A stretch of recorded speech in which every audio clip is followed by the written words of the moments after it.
Bismillahirrahmanirrahim. Assalamualaikum warahmatullahi wabarakatuh.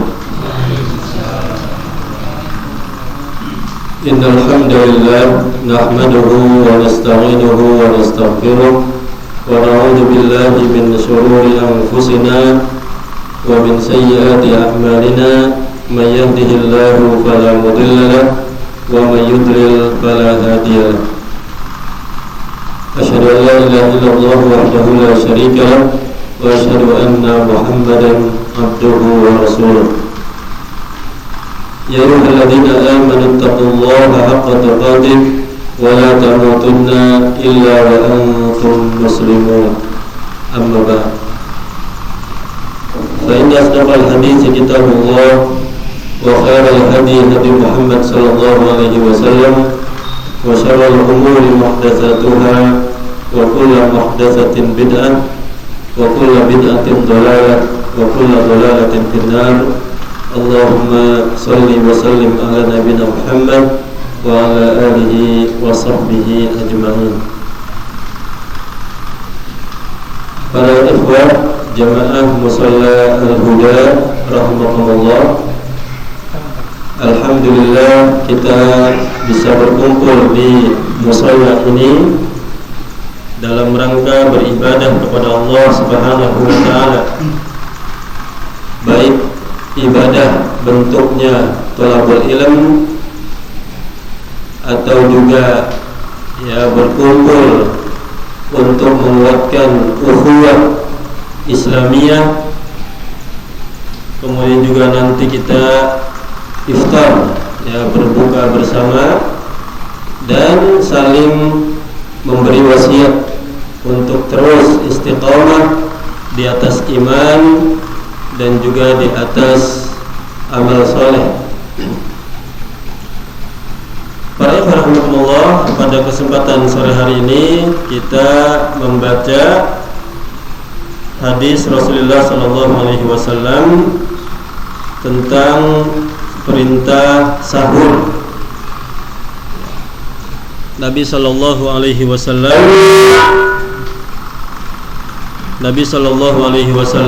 dalam hadis yang sahih beliau mengatakan, tasahharu fa inna fis sahuri barakatan.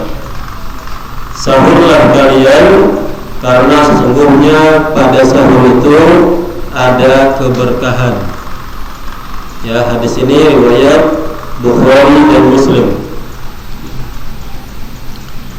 Dari hadis ini dan juga hadis-hadis yang lain yang nanti juga sebagiannya kita baca menunjukkan akan disyariatkannya amalan sahur.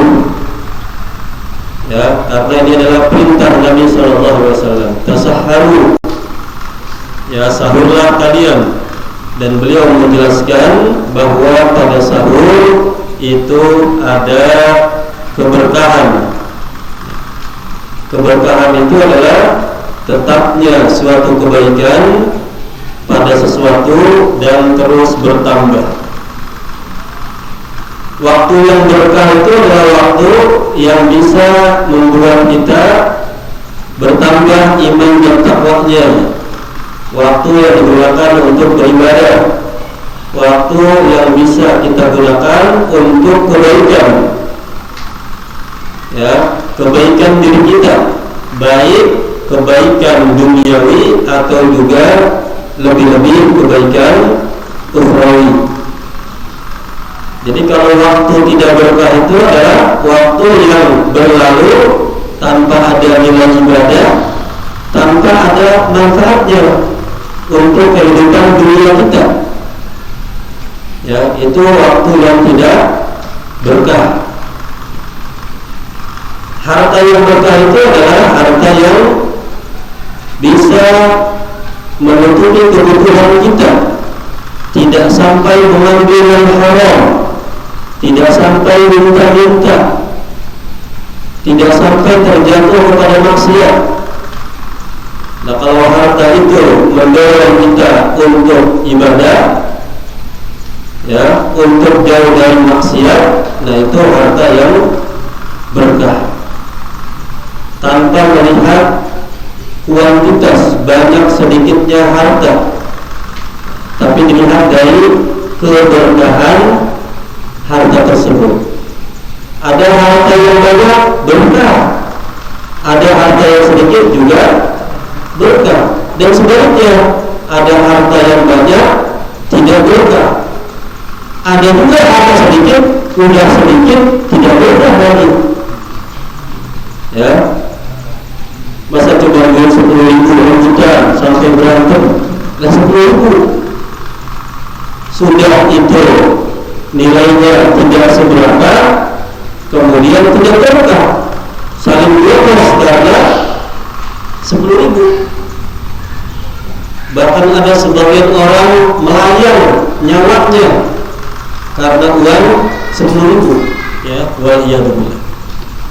Nah itu berkah, ya. Nabi SAW memerintahkan kita melakukan sahur dan mengatakan bahwa dalam sahur kita ada berkah. Tentu yang namanya sahur kita sudah biasa, bangun jam 3, masak, kemudian menyantap sahur.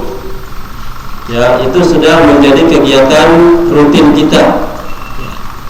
Dan kita yakin kalau di kampung kita ini, sahur itu menjadi sesuatu yang istimewa, tidak mau meninggalkan.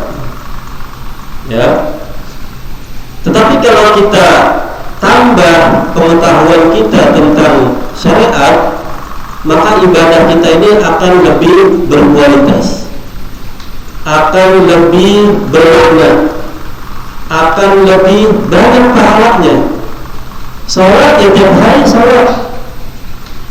Tapi kalau kita tambah ilmu, pengetahuan, fikih kita terhadap salat, maka ibadah ini akan lebih bernilai, akan lebih bermakna, akan lebih berkualitas, dan lebih banyak pahalanya. Karena di antara hal yang bisa melipat gandakan suatu pahala atau juga meningkatkan kualitas ibadah seseorang adalah ilmu. Maka tidak bisa disamakan ibadahnya orang berilmu dengan orang yang tidak berilmu.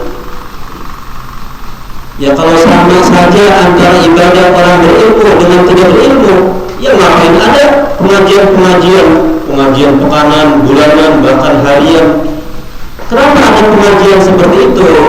Karena para ulama, para ahli ilmu mengetahui nilai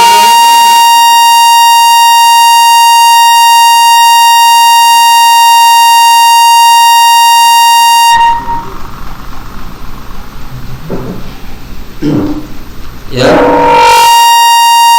sangat memahami akan nilai ilmu. Itu para ulama. Oleh karena itu tidak bisa disamakan orang yang berilmu dengan yang tidak berilmu. Makanya Allah Subhanahu wa taala yang bertanya, tapi pertanyaan ini bukan mencari jawaban. Hal yastawil ladina ya'lamuna wal ladina la ya'lamun, apakah sama orang yang berilmu dengan yang tidak berilmu?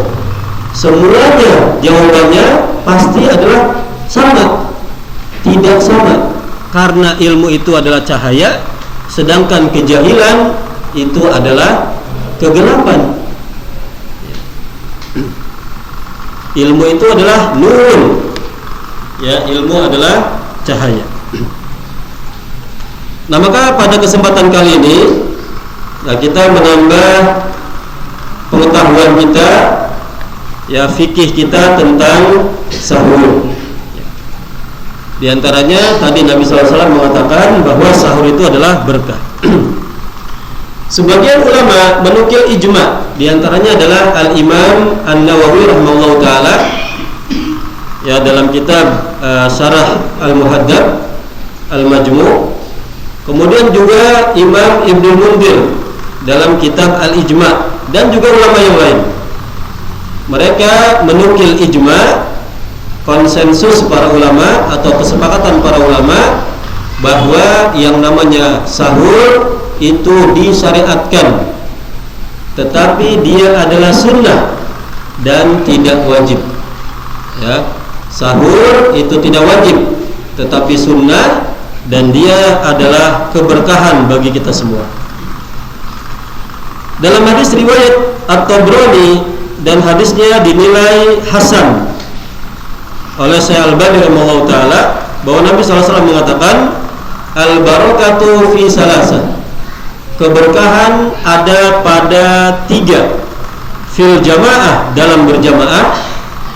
Ya, kalau kita berjamaah, ya, bekerja gotong royong bersama-sama, baik dalam perkara dunia atau juga perkara akhirat, ya, sholat jamaah, buka bersama, ya, kemudian puasa kita bersama-sama, itu kata Nabi SAW itu adalah barokah. Ya, kalau kita sholat sendirian, sholat wajib sendirian, 1 pahalanya. Tapi kalau sholat berjamaah jadi berapa? Jadi 27 derajat, 27 kali lipat. Wah, itu berkah. Ya, berkah berjamaah. Kalau hidup sendiri, ya kita bayangkan misalnya di tengah-tengah sawah kita hidup sendiri, nggak ada tetangga, ya repot. Mau minjem duit gimana? Jauh dulu gitu kan. Lagi nggak masak nih, ya ada nasi doang, nggak masak apa-apa, ya tidak ada yang bisa diharapkan. Nah kalau di sini kan, wah mudah-mudahan ntar ada yang ngirim nih, ya 1 mangkok sop kambing, nah, masih ada harapan gitu. Nah itu berkah. Nah makanya bertetangga ini, tapi jangan asal berharap ya, berharap terus. Orang akan ngasih kalau kita sering ngasih. Nah kalau kita sering ngasih, ya bolehlah sekali-kali kita nggak masak nih, ada harapan ada yang ngasih, nah itu wajar. Tapi nggak pernah ngasih berharap, jangan seperti itu. Manfaat itu akan datang apabila kita juga memberi manfaat. Ya. Kalau kita sering ngasih, insya Allah dikasih. Tapi kalau jarang ngasih, ya jangan berharap lah. Wasarid dan makanan sarid. Ya, makanan sarid ini gandum dicampur dengan daging. Kalau kita mungkin gampang-gampangnya bubur ayam, ya. Jadi ada nasinya dicampur dengan daging. Itu kata Nabi SAW makanan yang berkah.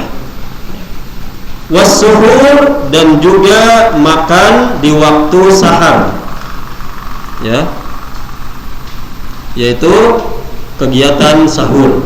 Nah, Nabi SAW mengatakan di sini bahwa 3 perkara ini adalah mengandung keberkahan. Di antaranya sahur. Dalam hadis ya Irbad bin Sariyah, beliau mengatakan da'ani Rasulullah SAW ila as-sahur fi Ramadan. Rasulullah mengajak aku untuk sahur di bulan Ramadan. Faqala, dan beliau mengatakan, halumma ilal ghida al-mubarak. Ya, mari sini kita ke makanan atau hidangan yang berkah. Ya, tanpa melihat apa yang dimakan, pokoknya makanan ini dimakan waktu sahur untuk puasa besok, maka Nabi mengatakan al-ghida al-mubarak, makanan yang berkah. Ya, jadi sahur yang kita makan ini, apapun menunya, apapun bentuk makanannya, itu adalah makanan yang berkah, hidangan yang berkah. Mau itu nasi, mau itu sayur asem, mau itu lontong, ya, itu semuanya adalah bukan karena makanannya, tetapi karena ini menjadi kegiatan sahur. Nah, maka ibadah sahur itulah yang kemudian memberikan kita keberkahan. Dalam hadis yang lain, ya, hadis riwayat Nasa'i dengan sanad yang hasan, Nabi mengatakan innaha barakatun a'taqumullahu iyyaha fala tad'u.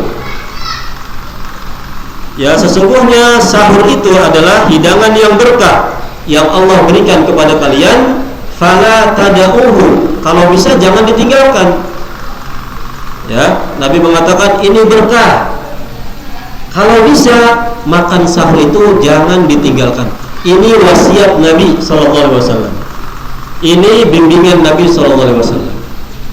Ya, jangan kemudian nilai tadi kita sampaikan para ulama ijma itu sunnah dianjurkan. Nah, tapi kita tinggalkan. Tidak, Nabi SAW mengatakan fala tada'uhu. Jangan kalian tinggalkan makan di kala sahur. Kemudian Nabi SAW menjelaskan bahwa makan sahur ini menjadi pembeda antara puasa kita dengan puasanya ahlul kitab, dengan puasanya Yahudi dan Nasrani. Beliau mengatakan, ya, dalam hadis riwayat Muslim dari Amr ibn al-As, ya, kata beliau, faslu ma baina siyamina wa siyami ahli kitab aklatus sahur atau aklatus sahar. Pembeda antara puasa kita dengan puasanya ahlul kitab adalah makan di waktu sahar, ya, yaitu sahur. Makan di waktu sahar, yaitu makan sahur, ya. Nah, ini Nabi SAW menjelaskan pembeda antara kita dengan puasa ahlul kitab, yang mana kita diperintahkan dalam segala hal, kalau memungkinkan, kalau kita bisa, kita beda dengan ahlul kitab. Dalam sholat kita harus beda. Ya, Nabi memerintahkan kita kalau bisa menggunakan sendal dalam sholat. Ya, kalau memungkinkan. Kalau di musola ini musim hujan, ya, sendal dablek masuk gitu kan? Ya. Tidak. Kalau memungkinkan, kapan memungkinkan? Ya, dalam safar misalnya.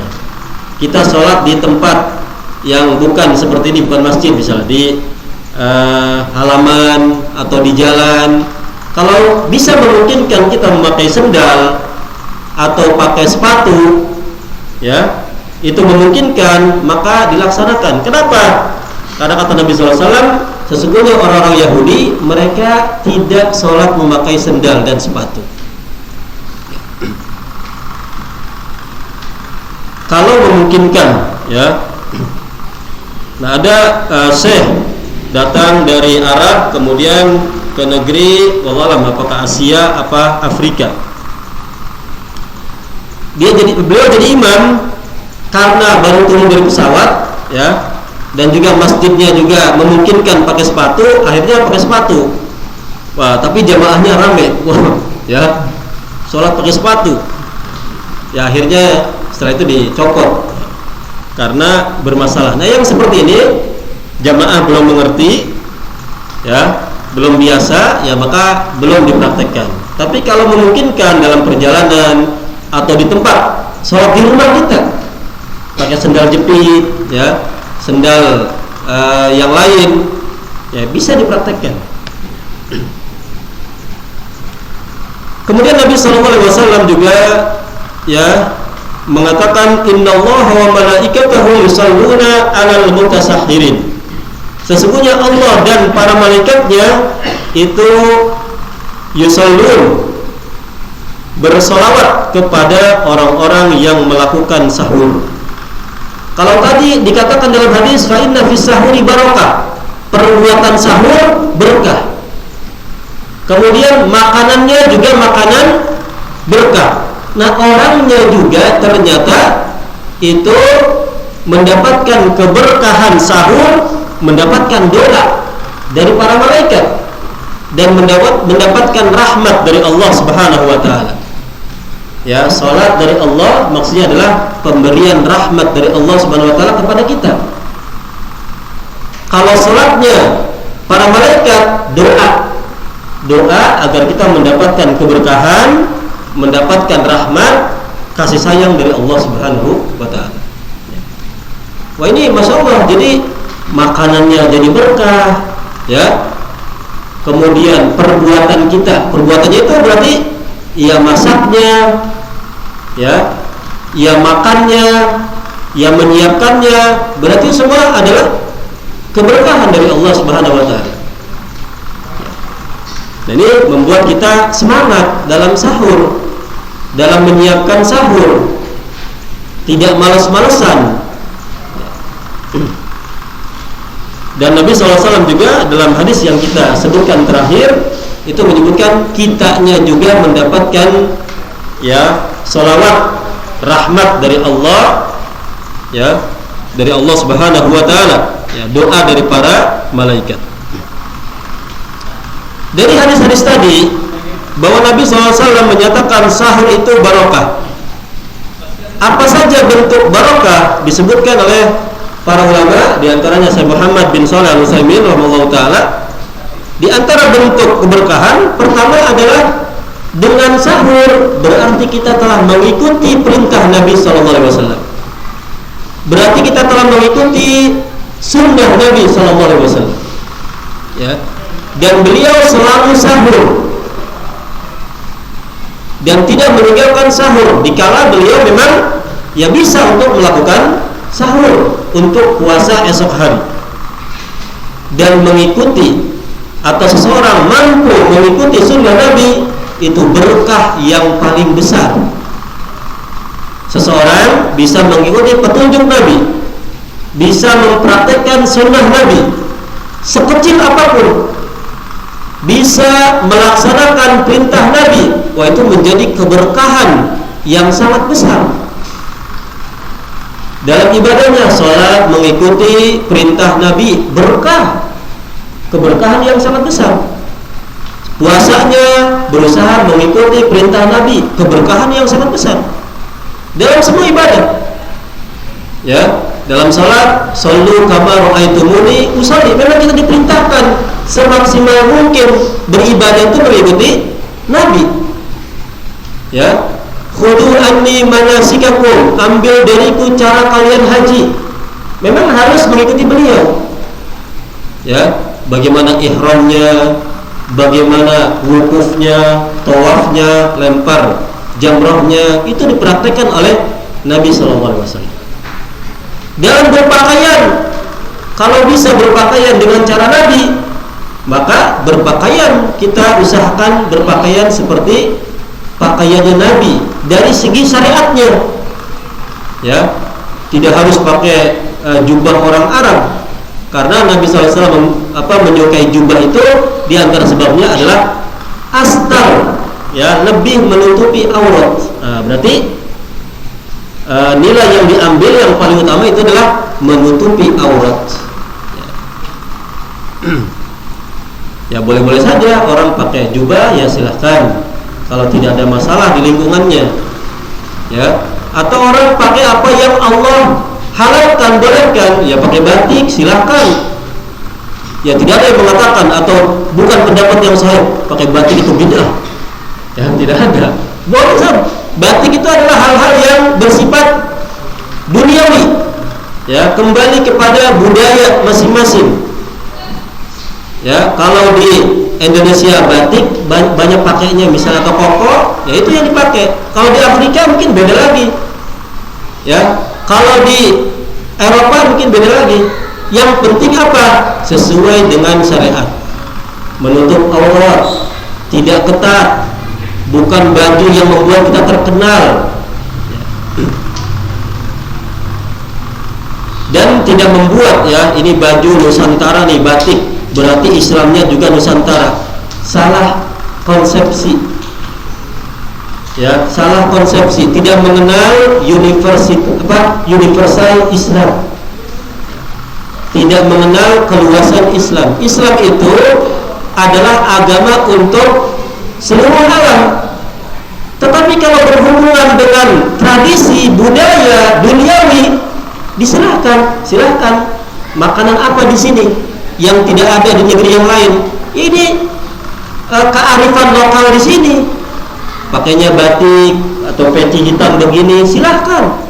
Makanannya apa? Makanan khas kita. Makanya nasi, sayur asem, ya. Tidak ada keutamaan makan gandum seperti ini, tidak ada. Tidak boleh makan sayur asem. Jangan dihubungkan dengan agama yang seperti itu. Kemudian memunculkan bahwa Islam Nusantara adalah Islam yang kemudian mewarisi kearifan lokal. Bajunya begini, makanannya begini, budayanya begini. Nggak ada hubungan seperti itu. Ya, ibadah, sholat tetap sholatnya Rasulullah, puasa tetap puasanya Rasulullah, haji tetap ke Arab. Ya, masa haji mau di Indonesia? Nggak ada. Haji yang mungkar, yang batil. Umrah ya tetap ke Arab. Syariat Islam, syariat yang sesuai dengan ajaran Nabi Muhammad. Ya, jangan dibawa ke Arab-Araban, bukan. Itu syariat Islam. Kita belajar bahasa Arab disyariatkan, kenapa? Untuk memahami Al-Quran, memahami hadis, bukan kita ke Arab-Araban.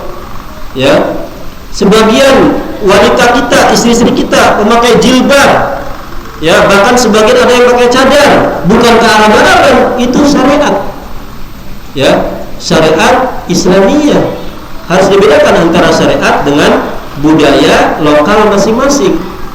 Budaya lokal masing-masing dibolehkan oleh syariat selagi tidak bertabrakan dengan syariat Islam. Ya, ibu-ibu itu boleh pakai kebaya, tapi syaratnya kebaya itu harus menutup aurat, tidak ketat. Ya, seperti itu. Pakai kerudung, ya, pakai kain, intinya menutup aurat. Kalau misalnya kebaya atau baju yang lain tidak menutup aurat, ya itu tidak boleh, tidak sesuai dengan syariat Islam. Ini yang pertama, ya, bahwa keberkahan dari sahur yang dikatakan oleh Nabi SAW, di antara bentuknya adalah kita bisa mengikuti syariat atau sunnah Nabi SAW. Yang kedua yang kita sampaikan tadi, bahwa dengan sahur kita membedakan diri kita dan ibadah kita dengan ibadahnya, dengan saumnya ahlul kitab. Dan membedakan diri seorang muslim dari ahlul kitab itu adalah hal yang diperintahkan. Memang itu yang diperintahkan. Ya, bukan ada tujuan yang lain. Memang kita membedakan diri dari orang kafir, di antaranya dari ahlul kitab, itu memang diperintahkan. Ya, kita membedakan diri dalam berpakaian. Ya, Nabi menjelaskan orang ahlul kitab itu tidak dalam ini ya, dalam jenggot misalnya atau rambut. Orang ahlul kitab itu tidak menyemir, maka semirlah oleh kalian. Jadi kalau ada, ya mohon maaf, misalnya beruban atau jenggot ini beruban, boleh memakai semir. Ya, tapi Nabi memberikan bimbingan hindari warna hitam yang pekat. Ya, yang boleh itu adalah hitam kemerah-merahan atau merah. Itu dibolehkan. Nabi mengatakan, ya semirlah, karena ahli kitab tidak menyemir, ya, rambut dan juga jenggot. Kemudian jenggot, Nabi memberikan bimbingan bahwa biarkan jenggot itu panjang dan pendekkan kumis. Khalifu al-musyrikin, bedakan diri kalian dengan orang-orang musyrik. Dalam riwayat yang lain, khalifu al-yahud, ya, bedakan diri kalian dengan orang-orang Yahudi. Kalau ada orang Yahudi sekarang berjenggot, ya nggak apa-apa, silakan saja. Karena Nabi mengatakan itu adalah fitrah manusia. Jadi fitrah manusia itu artinya baik orang muslim atau orang kafir itu memiliki keinginan yang sama, kecenderungan yang sama, mau melakukan itu. Jadi tidak ada masalah. Ya, Nabi mengatakan biarkan jenggot panjang. Orang Yahudi juga jenggotnya panjang, ya nggak ada masalah. Yang penting kita mempraktekkan perintah Nabi, dan ini adalah fitrah manusia. Kalau ada orang yang ikut orang kafir, ya silakan saja. Ya, jangankan masa jenggot, sholat aja orang kafir ada yang ikut. Dia masih kafir, tapi ikut sholat. Ya, cuman niatnya adalah hanya sebagai ya cari sensasi atau bagaimana rasanya sholat. Ya begitu aja. Bukan benar-benar mau beribadah kepada Allah Azza wa Jalla. Ini yang kedua. Dan ini ya sangat diperhatikan ya dalam kehidupan beragama kita. Jangan sampai kita menyamakan diri dengan orang-orang kafir, baik dalam ibadah kita atau kalau bisa semua perkara duniawi kita. Ya, dalam cara berbicara, berpakaian, ya, dalam bekerja dan sebagainya, kita hindari menyamakan diri dengan orang-orang kafir. Dan ini menjadi salah satu akidah kita ya. Ada akidah kita namanya al-wala wal bara. Ya, loyal kepada seorang muslim, berlepas diri kepada orang kafir, kepada kesyirikan, kekufuran, maksiat. Wajib kita membenci kesyirikan, kekufuran, membenci maksiat dan berlepas diri dari orang-orang yang melakukannya. Tapi bukan berarti akidah ini kemudian menjurus kepada terorisme. Ini yang ramai. Ya, akidah wala dan bara selangkah lagi akan menjadi terorisme. Nggak ada. Itu orang-orang yang tidak paham akidah yang benar. Ya, justru ahli sunnah wal jamaah dengan akidah wala dan bara adalah orang-orang yang memerangi kekerasan, memerangi terorisme. Apakah boleh membunuh orang kafir karena kekufurannya? Tidak boleh. Jangan orang kafir, orang maksiat juga tidak boleh, kecuali ada aturannya. Ya, orang berzina dalam Islam, dia sudah menikah, muhsan, maka hukumannya adalah rajam sampai meninggal.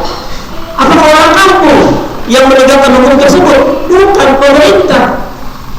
Kalau pemerintah belum sanggup, ya berarti hukum tersebut belum bisa dilaksanakan seperti kita sekarang ini. Ya, waliyadzubillah, ada orang berzina misalnya, tidak boleh orang kampung ini mau menghakimi sendiri. Oh, kita tegakkan syariat Islam, ya, dirajam. Enggak, salah. Ya, salah dalam konsep dan praktek. Nah, orang mencuri yang motong tangan siapa? Pemerintah, bukan kita. Ada mencuri ayam, ayo kita potong. Dolim, dosa, apalagi sampai membunuh. Ya, dia mencuri apapun, sebesar apapun, kalau itu mencuri tidak boleh dihakimi oleh massa, apalagi sampai hilang nyawa. Nah, dosa itu yang membunuh. Boleh diserahkan ke polisi, karena kita posisi kita sekarang tidak bisa, tidak ada ya, sebagian hukum Islam belum bisa ditegakkan. Tapi yang wajib adalah diserahkan kepada pemerintah yang ada. Jadi kalau ada pencurian, ya, kejahatan, maka serahkan kepada yang berwajib. Sebesar apapun ya, begal, ya, begal tentu hal yang khusus. Ya, kalau memang membela atau harus ada pembelaan yang keras itu beda lagi. Ya, tetapi secara dasar bahwa ya apapun itu dikembalikan kepada yang berwajib. Dan begal ini, para jamaah rahmatullah, kejahatan begal itu dalam fikih Islam bisa masuk ke qut'ut-tariq. Ya, dia bukan mencuri, tapi qut'ut-tariq, lebih berat hukumannya daripada mencuri. Kalau mencuri, kalau sudah terpenuhi syarat-syaratnya, ya, mencuri barangnya itu rubu dinar. Ya, rubu dinar, 1/4 dinar. Kalau 1 dinar misalnya berapa ya, 3 juta atau 4 juta, ya berarti paling tidak dia mencuri 1 juta ya nilainya. Ya, kemudian syarat-syarat yang lain kalau sudah terpenuhi, maka cuman istilahnya potong tangan. Tapi kalau begal itu bisa dibunuh dan disalib di jalanan. Kalau dipraktekkan hukum Islam, Ya, begal kuto torik bisa dibunuh dan disalib. Kalau dia mengambil harta dan membunuh, jadi dia dibunuh, kemudian mayatnya juga disalib di tempat umum. Untuk apa? Sebagai pelajaran. Nih, kalau orang membunuh, membegal muslim, nah begini.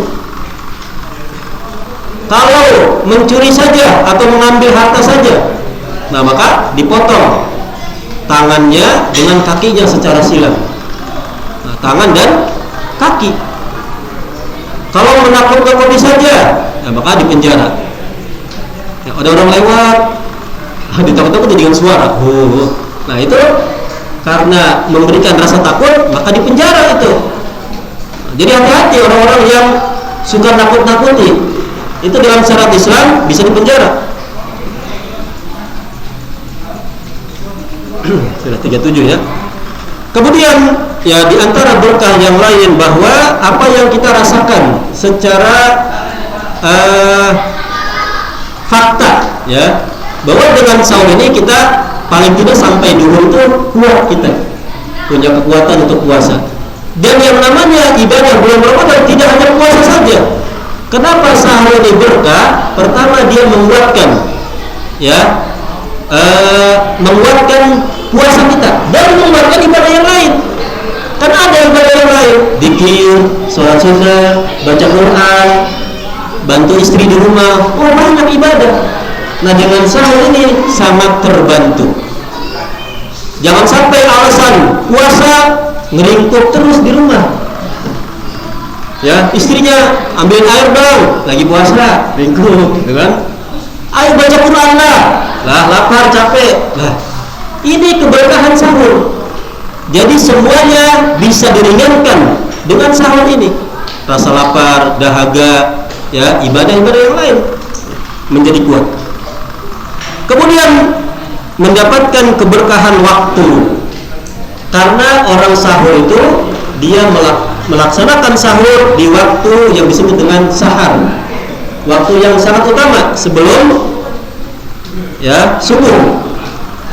Allah Subhanahu wa taala memuji orang-orang yang beriman yang berhak mendapatkan surga. Di antara sifat mereka adalah as-sabirin, orang-orang yang sabar, was-shadiqin, orang-orang yang jujur, wal qanitin, orang yang banyak ibadah, wal munfiqin, orang yang banyak infak, wal mustaghfirina bil ashar, dan orang-orang yang meminta ampun di waktu sahar, di waktu sedang sahur.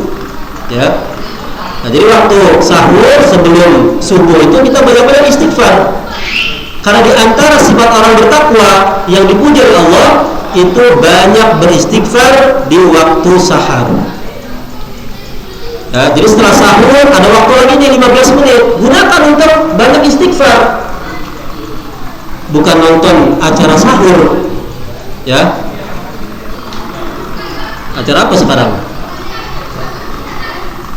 Ya, bukan acara nonton TV setelah itu. Ayolah, masih ada waktu nonton TV dulu. Bukan. Wa bil asharihum yastaghfirun. Di waktu sahar mereka banyak-banyak istighfar kepada Allah Subhanahu wa taala.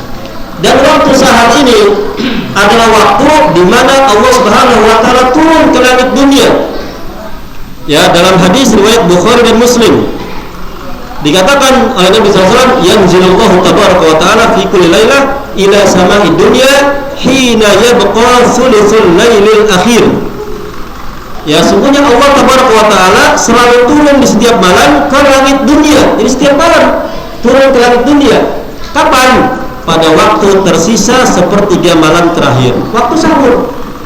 Ya, jam 3, jam 4. Dan Allah berfirman, hal min sa'ilin fa'utiyah. Ada enggak? Ada tidak yang meminta, maka aku akan berikan. Ada tidak yang berdoa, maka aku akan ijabah. Ada tidak yang meminta ampun, maka aku akan berikan ampunan kepadanya. Ya, Masya Allah. Jadi bangun sahur, makan sahur di waktu sahar, keberkahan di antaranya di situ waktu Allah turun ke langit dunia. Ya. Jangan mikirin Allah turunnya, ya itu tidak bisa, akal kita tidak sampai. Tapi apa? Waktunya itu waktu yang berkah, waktu yang Allah mengijabah doa kita. Kalau kita minta ampun, diampuni. Kalau minta perkara dunia dan akhirat, diberikan. Jadi kita gunakan. Nah kalau yang tidur ya tidak bisa, orang yang tidur. Ya, yang bisa mengambil keberkahan waktu ini adalah orang yang bangun untuk ibadah, di antara juga adalah untuk sahur.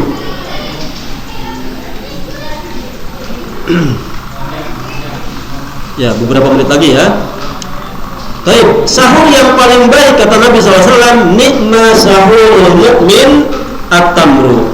Sahur yang paling baik bagi seorang mukmin makanannya adalah kurma. Ya, yang paling baik sahurnya seorang mukmin menggunakan kurma. Apakah kurma doang? Silakan. Kuat nggak kurma doang? 3 biji kurma sahur. Ya, tidak kuat mungkin. Ya apa dicampur yang lain? Makan 3 biji kurma, berkah. Ya, makanan terbaik waktu sahur. Ditambah 3 piring nasi. Tidak apa-apa. Yang penting kan ada kurmanya. Apakah terakhir, apa pertama, itu kurma. Ini juga kalau ada, ya. Ini Ustaz Lukman gimana nih?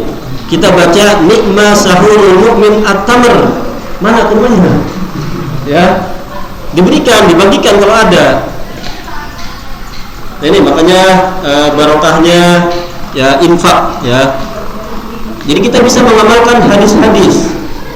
Ayo mana nih, nanti jemaah minta ke ini ya, BKM musola ini. Ayo, kita ingin mengamalkan nikma sahurul mukmin at-tamr. Ya, hidangan terbaik sahur itu adalah kurma. Tapi boleh juga dengan kalau tidak ada kurma atau memang ya sebagian kita mungkin kurang favorit kurma itu. Ya boleh dengan hidangan yang lain, ya. Dan yang paling minimal karena sangat berkahnya sahur, Nabi mengatakan bahwa sahurlah kalian walaupun dengan seteguk air. Ini menunjukkan pentingnya sahur. Kalau lagi malas makan atau memang lagi ya sakit, ya sakit yang tapi dia bisa puasa. Nah maka sahur tidak apa-apa, walaupun dengan walau bijur'ah min ma, walaupun dengan seteguk air. Artinya dengan seteguk air ini kita masih mendapatkan kesunahan, mendapatkan keberkahan sahur. Ya, jadi tidak harus 3 piring nasi itu disebut sahur. Enggak, 1 piring nasi sahur, 1 biji kurma sahur, bahkan dengan seteguk air juga itu sahur. Berarti kita mendapatkan sunnah sahur, pahala sahur dan keberkahan sahur. Tapi lihat kebutuhan, kalau cuma seteguk air jam 10 pagi udah kehausan, udah ya tadi tiduran terus, lah yang banyak 2 gelas, 3 gelas, ya, agar kita beribadah kepada Allah itu lebih berkualitas. Kapan waktu sahur? Ya sepertiga malam terakhir. Dan kalau diakhirkan itu lebih utama, ya. Dalam hadis, walaupun hadisnya dari segi sanad ini diperdebatkan, tetapi matanya redaksinya sahih. Ya, bahwa Nabi SAW mengatakan la yazalun nas bi khairin ma ajal fitra wa akhir sahur. Orang-orang masih dalam keadaan baik kalau mereka mempercepat ya buka dan mengakhirkan sahur. Dan juga Nabi SAW secara praktek beliau mengakhirkan sahur, dan antara ya sahur beliau dengan adzan ya dengan salat itu 50 ayat. Jadi ada jeda antara sahur beliau dengan salat subuh. Dan akhirnya adalah fajar, ya. Akhir dari sahur dan juga awal dari puasa itu adalah ya munculnya fajar, ya. Wa kulu wasrabu hatta yatabayyana lakumul khaytul abyadu minal khaytil aswadi minal fajr. Boleh makan dan minum kalian sampai jelas antara ya benang putih dari benang hitam dari fajar. Jadi akhir kita sahur itu adalah munculnya fajar shadiq. Tentu kalau di kita ditandai dengan adzan.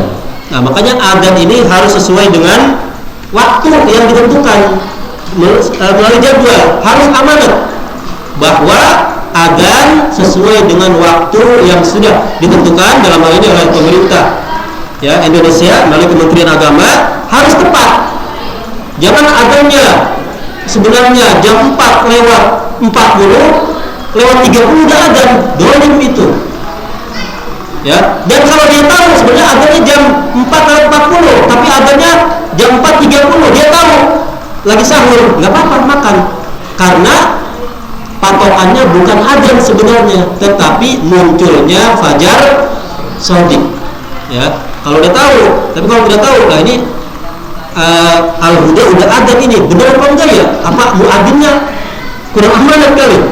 Nah, dia tidak tahu jadwalnya. Ya, kalau dalam hal ini mah berarti benar. Kita membenarkan muadzin, jangan seudon, muadzinnya salah kali. Ya, masih ngantuk kali. Enggak. Kalau kita tidak tahu, kemudian ada yang adzan, maka kita serahkan ya adzan tersebut kebenarannya kepada muadzin.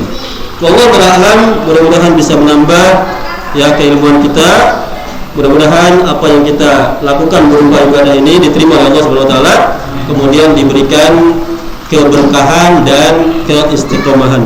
Wallahu a'lam. Subhanakallahumma wa bihamdika asyhadu an la ilaha illa anta astaghfiruka wa atubu ilaik. Wassalamualaikum warahmatullahi wabarakatuh.